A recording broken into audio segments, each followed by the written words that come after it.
Conakry, le 21 avril 2017. Bienvenue dans cette édition. À la une ce soir, présentation à Conakry des rapports exercices 2014-2015 de l'ITU-Guinée. Le document est réalisé et adapté par le comité de pilotage.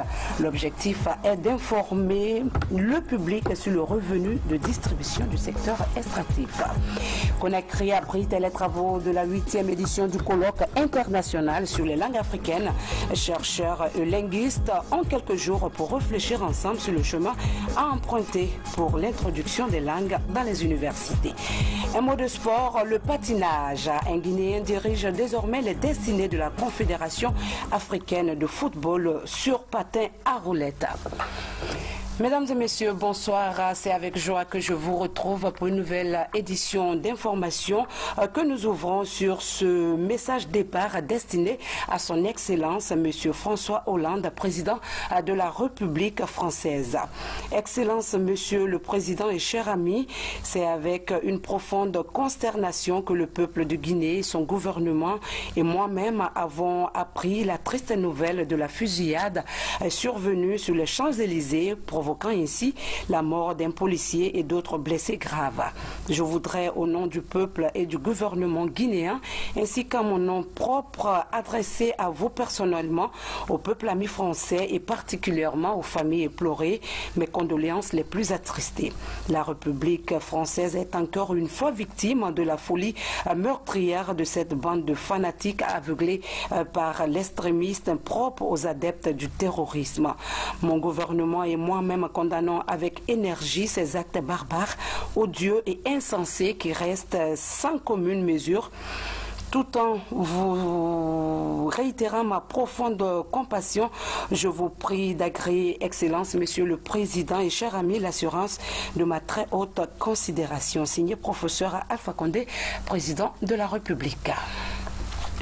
Comme annoncé au sommaire, présentation à Conakry des rapports détaillés exercice 2014-2015 de l'ITU-Guinée, un document conçu et ajusté par le comité de pilotage en vue d'informer le public sur le revenu de contribution du secteur extractif au développement socio-économique du pays.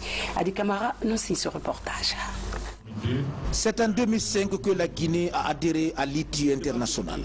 Pour respecter l'une des exigences de la structure, le comité de pilotage de l'ITU Guinée a procédé à la présentation des rapports exercices 2014-2015. L'objectif est de renforcer la compréhension du niveau de contribution du secteur extractif au développement économique et social du pays. Il ressort de l'examen des deux rapports que les montants déclarés en 2014 sont de l'ordre de 1956 milliards de francs guinéens, soit 279 millions de dollars, et en 2015 de l'ordre de 2192 milliards de francs guinéens, soit 293 millions de dollars. Des efforts doivent être fournis pour accroître ces montants qui ne reflètent pas le potentiel du secteur minier guinéen. Ces chiffres nous interpellent non seulement par rapport au niveau des revenus, mais aussi par rapport aux sources de ces revenus qui ne portent fondamentalement que sur deux substances, la bauxite et l'or. C'est pour cela que la question de la diversification de notre production est une priorité pour le gouvernement. Au cours des travaux, une esquisse a été faite sur tous les contours liés au développement du secteur extractif guinéen, comme les paiements déclarés versés à l'État par les entreprises extractives enregistrées. Le contexte international est actuellement caractérisé par une nouvelle donne qui se manifeste par une forte propension vers un contrôle citoyen plus accru de l'action publique et l'impact significatif sur les populations des revenus tirés des ressources minières, pétrolières, gazières dans les pays dits en développement. Grâce donc à l'engagement politique de Monsieur le Président de la République et du gouvernement, grâce aux efforts des parties prenantes, je veux parler de l'administration publique, des sociétés minières, mais aussi de la société civile, grâce à l'appui de nos partenaires techniques et financiers, La République de Guinée est devenue pays conforme en juillet 2014 lors de la réunion du conseil d'administration de l'ITIE tenue à Mexico. Je voudrais ici réitérer l'engagement de Monsieur le Président de la République, le professeur Alpha Condé, et du gouvernement à poursuivre le processus ITIE en tant que gage de la transparence et de la bonne gouvernance dans un secteur d'activité dont le caractère stratégique n'est plus à démontrer pour notre économie.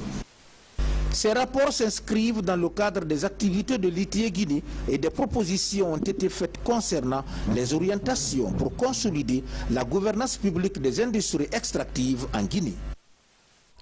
Conférence de presse dans un autre secteur de développement économique pour assurer un futur véritable à nos pêches. Le ministère des Pêches, de l'Aquaculture et de l'Économie maritime met un accent particulier sur l'initiative pour la transparence dans ce secteur. C'est l'une des étapes du processus d'adhésion de la Guinée à Fishery Transparency Initiative. Alassane Diego Barry, compte rendu. Cette conférence de presse rend officielle la volonté du gouvernement guinéen d'adhérer à la FITI. La transparence dans le secteur des pêches est à l'image de celle concernant les mines. La FITI est en quelque sorte l'ITIE dans le secteur des pêches. Cette déclaration publique est donc une exigence de la FITI dans le processus d'adhésion tel que défini par la Commission internationale consultative de l'organisation. L'étape 1 du processus d'adhésion de tout État à la FITI, qui doit être remplie avant la conférence de Bali, est l'engagement public. En d'autres termes, le gouvernement de tout État candidat est tenu d'effectuer une déclaration publique explicite de son intention de mettre en œuvre la FITI. C'est la déclaration publique qui entre dans l'évaluation de la candidature de l'État requérant, qui doit être effectuée par le chef de l'État ou le chef du gouvernement ou par un représentant approprié du gouvernement. Il est de notre devoir d'agir pour que les futures générations guinéennes puissent, elles aussi, tirer profit des ressources que la mer apporte à notre pays. La transparence et la participation doivent devenir des normes. Partant, le gouvernement guinéen appelle toutes les parties prenantes concernées à s'unir pour avancer vers une gestion durable et plus responsable des ressources halieutiques. Tel est l'engagement du gouvernement de la République de Guinée. La Guinée dispose d'importantes ressources halieutiques dont la plupart sont en pleine exploitation. Il est urgent de gérer ces ressources de manière responsable pour assurer leur durabilité, d'autant plus que la pêche contribue grandement à la sécurité alimentaire des Guinéens, mais également à l'équilibre de la balance des paiements, la lutte contre le chômage des jeunes et bien d'autres. Responsabilité et transparence dans la gestion de la ressource font désormais appel à l'adoption des principes de bonne gouvernance par la transparence et la participation de l'ensemble des parties prenantes. Et puis les prouesses de la Guinée en matière de stabilité macroéconomique saluées à Washington. La bonne nouvelle émane des responsables de la Banque mondiale, ce qui garantit un environnement favorable afin d'amorcer un décollage socio-économique du pays. Des précisions avec Fatoumata Samoura, notre correspondante aux États-Unis. Le fonds de l'OPEP pour le développement international octroie à la Guinée un accord de prêt de 20 millions de dollars américains, une somme destinée au financement du programme intégré de développement rural. Les secteurs de l'agriculture, de la pêche et de l'élevage sont directement concernés. Nous savons que l'agriculture est le moteur du développement de la Guinée. Avec cette somme, le gouvernement peut moderniser le secteur en créant des unités de production agropastorale. Cela va beaucoup améliorer le rendement. Ces fonds que l'OPEP vient de concéder au pays serviront à aménager des pistes rurales afin de faciliter l'accès aux zones de production. toute chose qui va concourir à assurer la sécurité alimentaire en Guinée. L'agriculture est une priorité importante du président de la République et ce projet en fait est un projet intégré, c'est-à-dire qu'il vise à améliorer l'accès aux zones de production avec l'aménagement de pistes rurales. Il vise également à améliorer la productivité, donc avec un appui, je dirais, à différents aspects pour cela. Et il vise également, bien entendu, tout cela devrait concourir à améliorer la sécurité alimentaire. Dans un passé récent, les autorités guinéennes misaient beaucoup sur le secteur minier pour amorcer le décollage économique du pays. Aujourd'hui, le gouvernement fonde l'espoir dans l'agriculture. Parlons encore d'agriculture. 5 millions de dollars pour accompagner les agriculteurs de quelques préfectures de Mamou afin d'accroître la production du riz. Financé par le Venezuela, le projet sera exécuté par la FAO. Les directeurs préfectoraux d'agriculture des zones bénéficiaires étaient en assemblée à Mamou pour définir la stratégie de répartition des semences et produits phytosanitaires. Younous Atawel Kamara, Mamadou Alpha Valdé, reportage. Le gouvernement guinéen et ses partenaires multiplient des efforts pour accompagner les producteurs afin d'assurer l'autosuffisance alimentaire. Le projet Coopération Générale et Partenaires CGP, initié par la FAO, travaille dans ce cadre. Il permet à la FAO d'offrir aux agriculteurs des semences, des produits phytosanitaires et engrais en vue d'accroître la production du riz. Les directeurs préfectoraux de l'agriculture des zones bénéficiaires définissent une stratégie d'exécution de ce projet dans la région de Mamou. La FAO assure l'administration des fonds et les fonds ont été alloués par la République bolivarienne du Venezuela. Nous allons travailler sur toute la chaîne de valeur, en commençant par la production. Nous allons appuyer les producteurs à hauteur de 28 tonnes de semences de riz. 5 préfectures bénéficient de ce programme de la FAO. Il s'agit des préfectures de Boké, Bofa, Beila, Mangiana et Sigiri. Le coût global de ce projet d'appui aux paysans est de 5 millions de dollars.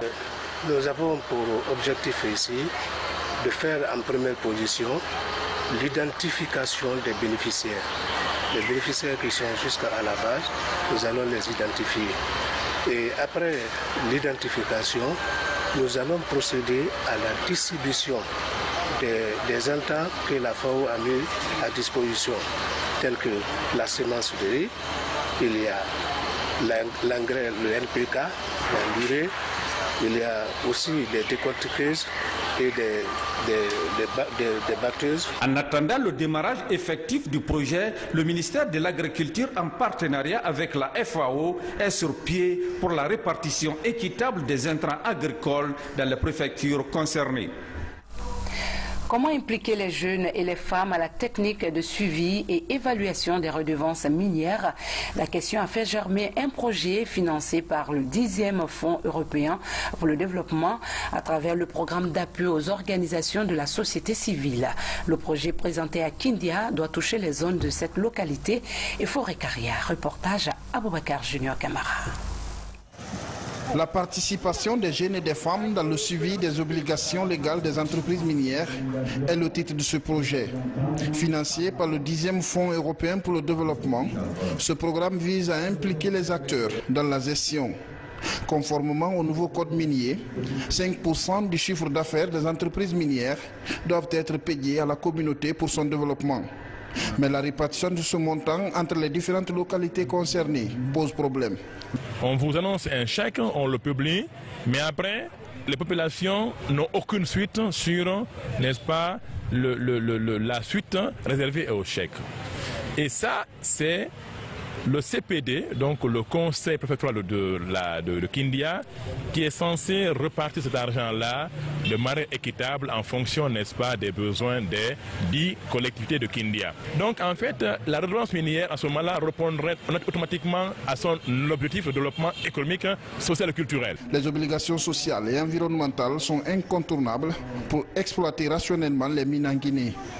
Le programme d'appui aux organisations de la société civile soutient les ONG pour le respect du code minier en Guinée. À Kindia, surtout quand vous partez à Mambia, il y a pas mal d'espaces qui sont dégradés par les sociétés minières, oui, et qui se remettent en cause. Parce que quand vous venez vers eux, pour dégrader c'est facile pour eux, mais pour réparer c'est pas facile. Or, ce qu'ils cherchent là, les bauxites, l'or, tout ça là va finir un jour parce que c'est les ressources non renouvelables. Et qu'est-ce que nous allons laisser à la génération future? Ce projet de plus de 350 millions de francs guinéens concerne les zones de Frigiagbe, Mambia dans Kindia, Moussaya, Farmoria dans Fourekaria. Plusieurs femmes et jeunes seront outillés en technique de suivi et évaluation dans la gestion des redevances minières. À la page éducation, revue annuelle du programme sectoriel, il s'agit de faire le bilan du programme intermédiaire du PSE 2015-2017 et les programmes précédents afin d'orienter de nouveaux projets dans le cadre de l'éducation primaire universelle, un programme transversal qui couvre les départements en charge de l'éducation. Le point avec Amadou Touré. Pour une éducation de qualité pour tous, le gouvernement et les partenaires techniques et financiers ont élaboré le PSE, Programme sectoriel de l'éducation. Il prend en compte l'ensemble des besoins dans l'atteinte de l'objectif de la scolarisation primaire universelle. En dépit des progrès réalisés, d'énormes contre-performances sont remarquées par les bailleurs. À partir de 2015, il y a eu une chute due à Ebola. Et 2016 est une année où l'activité a pu reprendre et a montré donc des indicateurs encourageants et une évolution encourageante. Malgré tout, quand on va dans les établissements, que ce soit préscolaire, primaire, secondaire, supérieur, les résultats ne sont pas encore satisfaisants. Pour faire face à ces défis, un programme intermédiaire a été mis en place.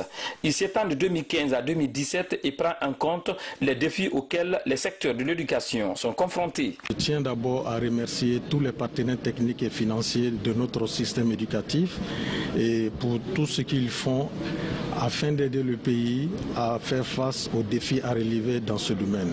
Beaucoup de choses ont été faites pendant les 12 mois écoulés. Il y a un grand travail qui a été abattu. Remercier aussi le gouvernement et le professeur Alpha Condé qui tient beaucoup, qui est déterminé à faire avancer le système éducatif. Nos attentes, c'est qu'il doit y avoir un meilleur regard sur le secteur de l'éducation du point de vue du budget national pour que nous soyons dans les normes de la sous-région. Après ces assises de 2 jours portant sur les défis et performances de cette première phase du PSE, les acteurs de l'éducation ont élaboré un document qui vise à pérenniser les acquis pour une amélioration qualitative de l'éducation nationale. À la même page, ouverture ce matin à Conakry des travaux de la 8e édition du colloque international sur les langues africaines. Les chercheurs et les linguistes ont 3 jours pour réfléchir sur les voies et moyens d'introduction des langues africaines dans le système éducatif. Maurice Sidibé pour en savoir un peu plus. Ils sont venus des universités de Harvard, de Colorado, de Pennsylvanie, de l'Institut national des langues et civilisations orientales de Paris, des universités d'études linguistiques de Moscou, de Corée et d'Ukraine. Ces chercheurs, linguistes et promoteurs des langues vont mûrir les réflexions sur les écritures et langues africaines dans les technologies de l'information et de la communication, dans l'enseignement, l'art et le cinéma. Ce 8e colloque international de Conakry vise l'introduction des langues et écritures africaines dans les programmes d'enseignement dans les universités à travers le monde. La grande question que l'on se pose, qu'est-ce que les Africains doivent faire de leur langue?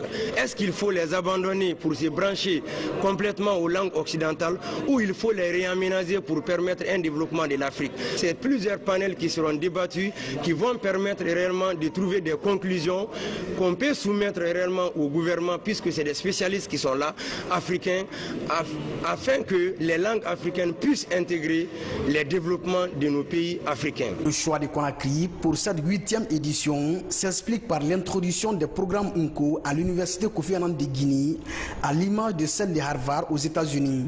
Les travaux vont en effet porter sur une question essentielle qui nous interpelle tous.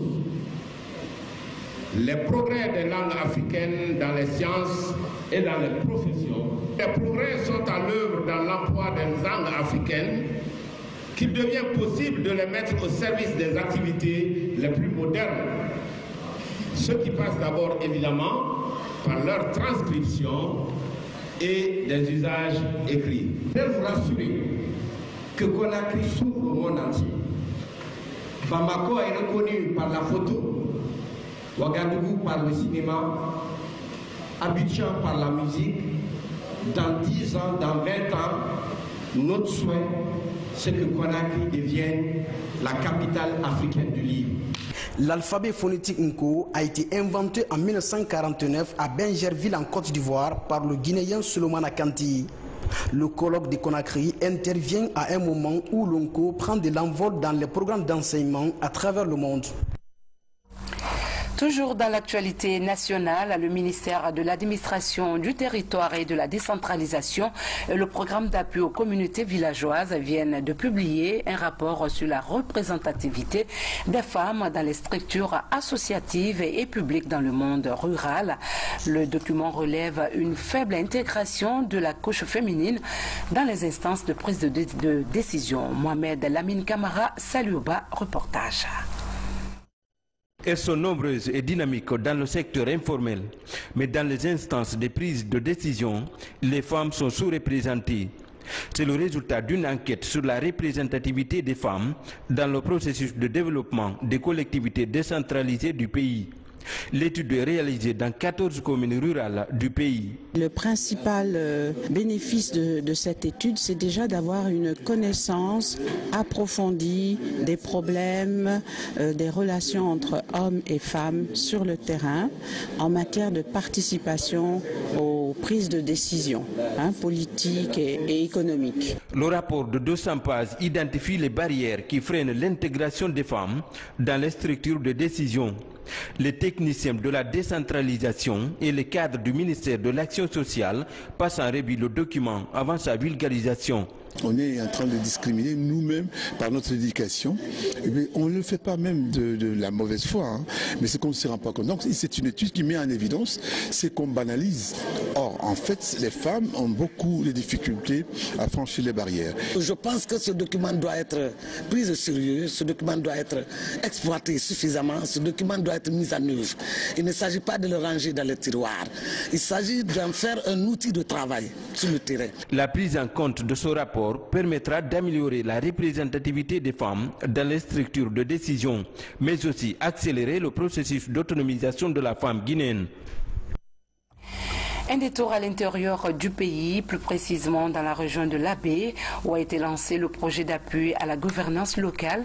Ce projet initié par la Confédération nationale des organisations paysannes et le consortium des ONG vise à soutenir les structures de la société civile afin qu'elles jouent pleinement leur rôle de contrôleur d'action publique. Moussa Bangoura, Sarafdine Diallo.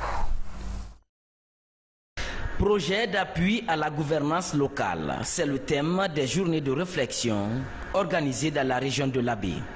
Un projet qui vise à accompagner les structures de la société civile à travers le renforcement de ses capacités pour qu'elles puissent jouer pleinement son rôle d'acteur de développement. Nous voulons que la société civile se renforce au point de vue capacité institutionnelle, se renforce dans tous les domaines de développement du pays. Venu des régions de Mamou et l'Abbé, cette rencontre a réuni les acteurs des organisations de la société civile et les cadres des services déconcentrés de la Moyenne Guinée. Je voudrais faire appel à tout un chacun de démultiplier cet atelier que vous aurez maintenant là et que la société civile en bénéficie et que tous les citoyens guinéens en bénéficient.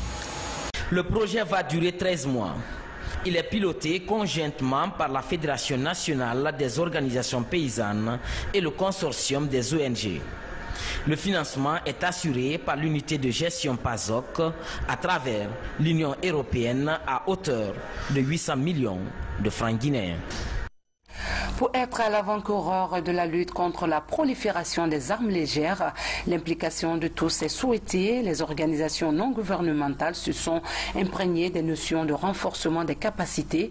La rencontre a permis aux participants d'avoir une idée précise sur le rôle et le fonctionnement de la Comnat Guinée. Compte rendu sergent-chef Lamine Sana Camara.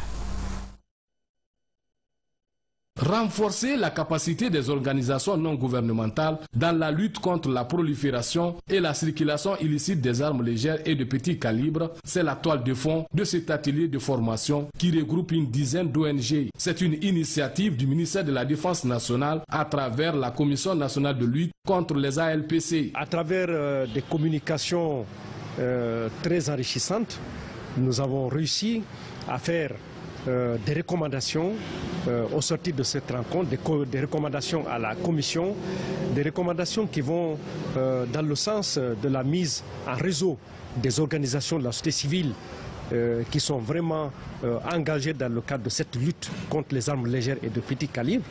Nous avons fait des recommandations également dans le cadre de pouvoir initier des campagnes de lutte, d'abord de sensibilisation, des populations de toutes les communautés. Les ONG occupent une place importante dans la société car elles sont proches des communautés. Elles jouent également un rôle primordial dans le processus de consolidation de la paix et de la sécurité dans notre pays. Il appartiendra désormais aux organisations non gouvernementales de combler le déficit d'information, de sensibilisation et d'éducation des populations sur les effets de la violation de la réglementation sur les armes légères et de petit calibre. Qu'il y a lieu de s'intéresser à cette question et surtout avec les journalistes et les organisations non gouvernementales qui viendront renforcer les efforts de l'État. Au bout du compte, ces apprenants sont initiés à la notion des armes légères et de petit calibre. Ils sont désormais impliqués dans le processus de lutte contre la prolifération et la circulation illicite des ALPC et surtout un partenariat entre les ONG et la Comnat Guinée sera créé.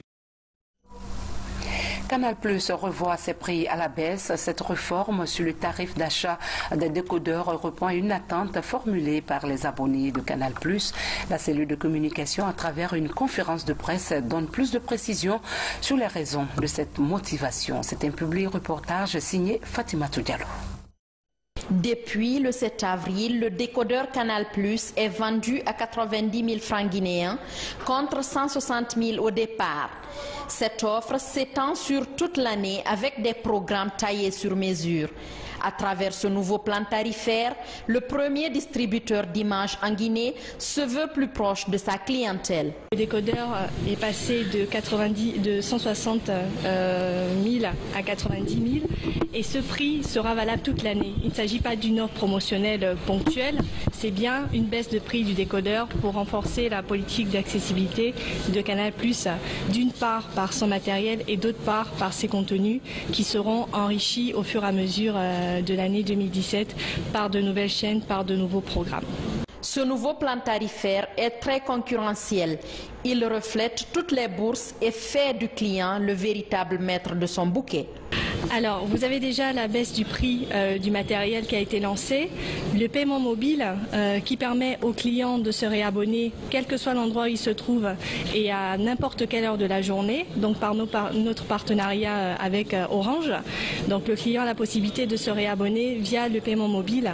Et à côté, il y a pas mal d'évolutions qui sont prévues tout au long de l'année. Certaines sont confidentielles, mais d'ici au mois d'août, on vous réserve de très belles surprises et je pense qu'on aura l'occasion de nous revoir rapidement.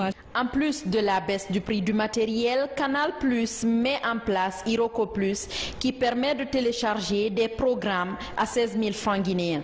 À cela s'ajoute MyCanal, un service inédit applicable sur les ordinateurs, les smartphones ou encore les tablettes. Un mot de sport, la Guinée encore représentée sur l'échiquier international. Daoudaba, journaliste sportif à la RTG, est désormais le nouveau président de la Confédération africaine de football sur patin roulette, dont le congrès s'est tenu en Turquie. Daoudaba est aussi l'un des vice-présidents de la Fédération internationale de patinage. Il a été félicité et encouragé par le directeur général de la radio-télévision guinéenne, Monirba. La victoire est toujours au bout de l'effort. Le journaliste sportif guinéen Daoudaba pilote désormais la Confédération africaine de football sur patin à roulettes.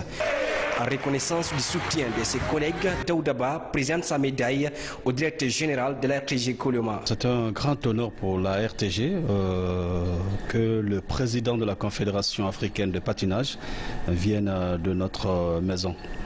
Nous sommes heureux que Daoudaba, sur 54 délégations, réussisse à honorer la Guinée à ce point et la RTG à ce point, parce que Daoudaba est d'abord un agent de la RTG. Et donc nous sommes là, très honorés, très heureux d'être le collaborateur du nouveau président de la Confédération africaine de football. Le nouvel ELI et ses membres promettent de s'investir pour redorer le blason de cette discipline sportive à l'échelle nationale et africaine. Au niveau international, il est d'office vice-président. Je suis très content d'être reçu par mon directeur général en tant que d'abord agent de la RTG, mais je suis surtout responsable de la Fédération guinéenne de patinage et président de la Confédération africaine. Je profite de ce micro pour remercier et féliciter aussi les membres de la Fédération, parce que cette réussite c'est au bout de l'effort de tous les membres de la Fédération, mais surtout le collectif et le ministère en charge des sports, l'État guinéen. Plus de 40 pays africains, américains, européens et asiatiques sont attendus à Conakry dans les prochains jours pour découvrir le nouveau président de la Confédération africaine de patin à roulettes. Après ce reportage de Mounir Barry, nous revenons sur ce message départ de la présidence de la République destiné à son Excellence M. François Hollande, président de la République française. Excellence, Monsieur le Président et cher ami, c'est avec une profonde consternation que le peuple de Guinée, son gouvernement et moi-même avons appris la triste nouvelle de la fusillade survenue sur les Champs-Élysées, provoquant ici la mort d'un policier et d'autres blessés graves. Je voudrais, au nom du peuple et du gouvernement guinéen, ainsi qu'à mon nom propre, adresser à vous personnellement, au peuple ami français et particulièrement aux familles éplorées, mes condoléances les plus attristées. La République française est encore une fois victime de la folie meurtrière de cette bande de fanatiques aveuglés par l'extrémiste propre aux adeptes du terrorisme. Mon gouvernement et moi-même condamnons avec énergie ces actes barbares, odieux et insensés qui restent sans commune mesure. Tout en vous réitérant ma profonde compassion, je vous prie d'agréer, Excellence, Monsieur le Président et cher ami, l'assurance de ma très haute considération. Conakry, le 21 avril 2017, signé professeur Alpha Condé, président de la République. Nous sommes au terme de cette édition. Merci de votre fidélité. Restez avec nous pour la suite de nos programmes. Bon week-end à tous. Bonsoir.